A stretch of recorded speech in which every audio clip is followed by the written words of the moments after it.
বিনা প্রতিদ্বন্দ্বিতায় জয়ী হলেন চকভৃগু কৃষি সমবায় সমিতির তৃণমূল কংগ্রেসের সদস্যরা। বালুরঘাট ব্লকের চকভৃগু গ্রাম পঞ্চায়েতের চকভৃগু কৃষি সমবায় সমিতির নির্বাচন ছিল গত 26শে ফেব্রুয়ারি।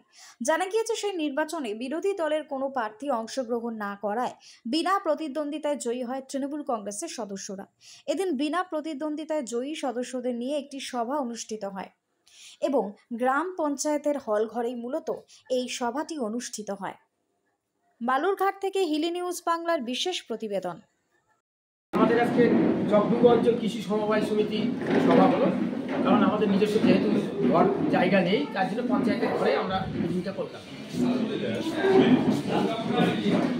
কি হলো নির্বাচনে? আমাদের এখানে নির্বাচন ছিল 26শে জানুয়ারি।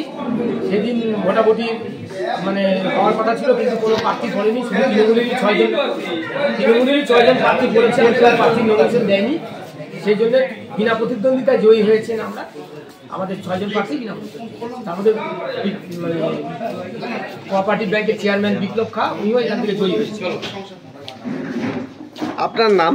আমার নাম বিমান চন্দ্র বক্সি।